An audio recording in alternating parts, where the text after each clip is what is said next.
بسم اللہ الرحمن الرحیم۔ السلام علیکم، میں ہوں عاصق شیرازی۔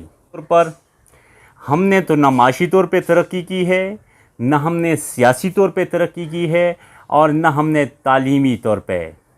تعلیم کی وجوہات کی طرف اب ہم جائیں گے۔ آج تعلیم کے حوالے سے ہم بات کریں گے کہ ہماری تعلیمی شعبہ میں جو کمزوریاں پائی جاتی ہے اور اس کی وجوہات کیا ہے۔ آپ ذرا اس ویڈیو کا ملاحظہ کیجیے۔ دنیا کی 5000 سال میں ایک بھی قوم ایسی نہیں جس نے کسی دوسری زبان میں ترقی کی ہو۔ دنیا کا جدید ترین ملک اسرائیل میں کسی کو بھی انگریزی نہیں آتی، اگر آتی بھی تو بولنا پسند نہیں کرتے۔ کم مدت میں انتہائی ترقی کرنے والا ملک جرمنی میں لوگ انگریزی سے نفرت کرتے ہیں۔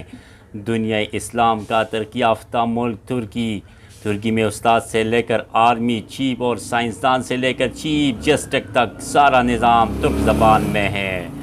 چین میں آپ کو کوئی سرکاری یا نجی عہدیدار انگریزی زبان بولتا نظر نہیں آئے گا۔ انڈیا جیسا قدامت پسند ملک اقوام متحدہ میں بھی آپ کو ہندی بولتا نظر آئے گا۔ ایران کا تمام سرکاری نظام فارسی میں ترتیب دیا گیا ہے، جبکہ ایران سے ہر سال نوبل انعام کے لیے کوئی نہ کوئی ضرور نامزد ہوتا ہے۔ پتہ نہیں کس نے ہمارے دماغ میں گھسا دیا کہ ہم انگریزی کے بغیر ترقی نہیں کر سکتے۔ عجیب ہے کہ اردو ادب کی تاریخ 1000 سالہ پرانی ہے اور انگریزی ادب آپ کو 300 سال پہلے نظر نہیں آتا۔ ہمیں اپنی زبان کو اہمیت دینی ہوگی اگر دنیا میں نام بنانا ہے تو۔ ساری دنیا ترقی کر گئی اپنی زبان کی بدولت، ہم نے آدھی عمر گنوا دی انگریزی زبان سیکھتے۔ Welcome back. دیکھیں، دنیا کے اندر جن ممالک نے ترقی کی ہے انہوں نے سب سے پہلے اپنے زبان میں نصاب کو ترتیب دیا گیا ہے، لیکن افسوس کی بات یہ ہے کہ پاکستان میں 4 صوبے ہیں اور ہر صوبے میں الگ الگ زبان ہی بولی جاتی ہے۔ جن ممالک نے ترقی کی ہے ان میں آپ نے دیکھ لیا اسرائیل ہے، جرمنی ہے، ترکی ہے، ان کنٹریز اور چائنا بھی ہے، اور آپ دیکھ لیں ان کنٹریز نے جو ترقی کی ہے انہوں نے انگریزی کو فالو نہیں کیا، انہوں نے انگلش کو ترجیح نہیں دی، انہوں نے انگریز کو فالو نہیں کیا، انہوں نے ان کی زبان کو اپنانے کی کوشش نہیں کی، بلکہ اپنے ہی زبان کے اندر انہوں نے اپنے نصاب کو ڈیزائن کیا۔ ڈاکٹر بھی اسی کی زبان میں ہیں، آپ کے انجینئر بھی اسی کی زبان میں ہیں، آپ کا استاد بھی اسی میں ہے، اور ایک پی ایچ ڈی اسکالر جو ہے وہ بھی اپنی ہی زبان میں اسٹڈی کرتا ہے اور وہ پی ایچ ڈی اسکالر بن جاتا ہے۔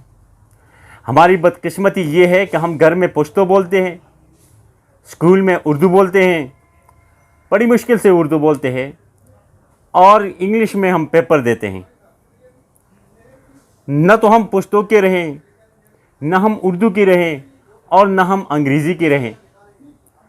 اگر ہماری ملک نے ترقی کرنی ہے تو اپنے نصاب کو انگریزی سے کنورٹ کر کے اپنی قومی زبان میں لانا ہوگا، اور ہمارا ہی مستقبل روشن ہو جائے گا۔ آج ہمارے بچے کنفیوز ہیں، گھر میں وہ ایک ہی زبان بولتے ہیں، اسکول میں دوسرا زبان بول لیتے ہیں، اور جب پیپر ہوتے ہیں وہ انگریزی میں ہوتے ہیں۔ اب 3 زبانوں کے اندر مہارت حاصل کرنا ایک آدمی کے لیے، ایک بچے کے لیے بہت زیادہ مشکل ہے۔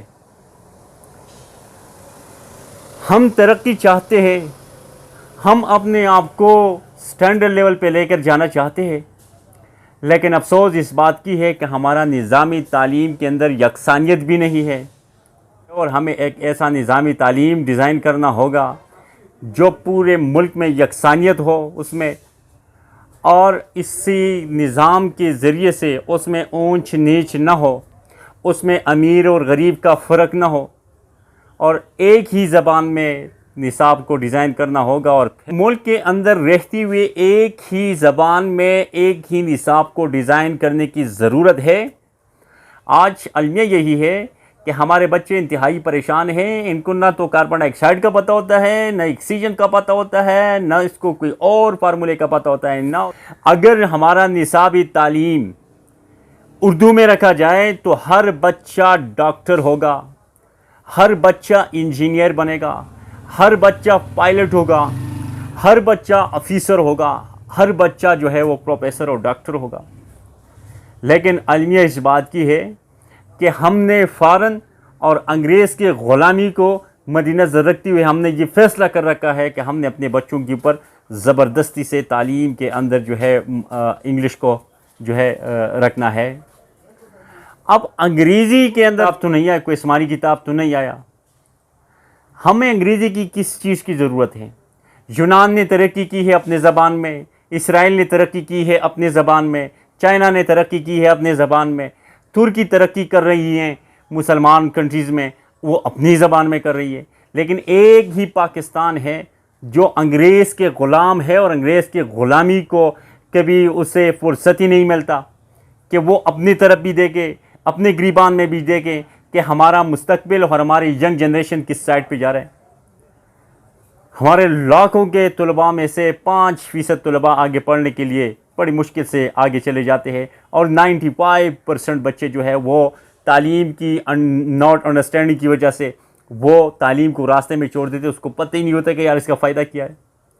جو سبجیکٹ 4th اور 5th اور 7 میں رکھے ہیں سائنس اور انگلش کی، ایم اے اور ایم فل کا آدمی چلا جاتا ہے تو 5, 6, 7, 8 کے جو سائنس اور اس کے جو میتھمیٹک اور اس کا جو انگلش رکھا گیا ہے جو ایکسپورٹ کے ہیں، وہ کتنے مشکل ہیں ان کے لیے، وہ پڑھا ہی نہیں سکتا تو بچہ سیکھے گا، خاک سیکھے گا۔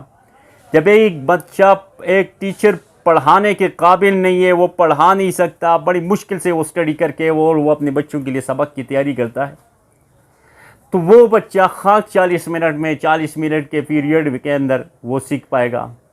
بہت زیادہ زیادتی ہو رہی ہے ہمارے ملک سے، ہمارے معاشرے سے، ہمارے اس دھرتی سے، اور یہ زبردستی سے یہ چیزیں جو ہو رہی ہیں یہ بالکل ٹارگٹ کے بنیاد پہ ہو رہی ہیں۔ اگر آپ نے اپنے معاشرے کو درست کرنا ہے تو سب سے پہلے آپ اپنے نظامی تعلیم کے اندر یکسانیت پیدا کریں، چاروں صوبوں کے اندر آپ نے نظامی تعلیم کو یکساں رکھنا ہے، اور آپ نے ایک ہی زبان کو استعمال کرتے ہوئے اپنے آنے والی نسلوں کو پروموٹ کرنا ہے۔ آپ نے اپنے نسل کو ٹیکنیکل بنانا ہے۔ آج ہمارے بچے میٹرک کی سرٹیفکیٹ حاصل کرنے کے بعد وہ آگے بڑھنے کی کوشش نہیں کرتا، بلکہ ان کے پاس پریارٹی یہ ہوتی ہے کہ میں کسی بڑے آفیسر کے گھر میں جا کے چوکیداری کروں گا، میں سعودیہ جاؤں گا، میں فارن کنٹری چلی جاؤں گا۔ ہماری زیادہ تر پہنچ جو ہے دبئی اور قطر اور سعودیہ ہے۔ تو افسوس اس بات کی ہے کہ ہماری نظامی تعلیم کے اندر اتنی خامیاں ہیں، جس خامیوں کی بدولت ہمارے 60% بچہ جو ہے وہ غیر پڑھا لے کر رہ جاتا ہے، اور اس کی پڑھائی پہ کوئی توجہ نہیں ہوتا۔ اور وہ ہم نے ترقی کی بات کی ہے، اگر آپ نے اس پاکستان کو ترقی دینا ہے، آپ نے اس پاکستان کے بچوں کو ترقی دینا ہے، آپ نے اس پاکستان کو آگے پروموٹ کرنا ہے، تو سب سے پہلے آپ نظامی تعلیم کے اندر چینجنگ کریں۔ آپ انگریزی کو ذرا سائڈ پہ رکھیں اور قومی زبان میں تمام سبجیکٹ جو ہے وہ آپ ترتیب دے کر اسے پبلش کریں۔ میں کہتا ہوں کہ ایک بچہ ایسا نہیں ہوگا جو ڈاکٹر نہیں بن سکے گا، ایک بچہ ایسا نہیں ہوگا جو انجینئر بن سکے گا، ایک بچہ ایسا نہیں ہوگا جو پائلٹ نہیں بن سکے گا۔ لیکن افسوس اور صد افسوس یہی ہے کہ پاکستان کے اندر نظامی تعلیم کی بنیاد ہی غلط طریقوں سے رکھا گیا ہے، لاڑ مکالے کے اصولوں کے مطابق ہے، اور ان کا مشن اور ان کا مقصد اس پہ وہ پورا کے پورا کامیاب ہوتے جا رہا ہے۔ تو آج آپ نے اور ہم نے یہ سوچنا ہے کہ اپنے ملک کو پروموٹ کرنا ہے، ہر بچہ تعلیم یافتہ بنانا ہے، ہر بچے کو ایجوکیٹڈ بنانا ہے۔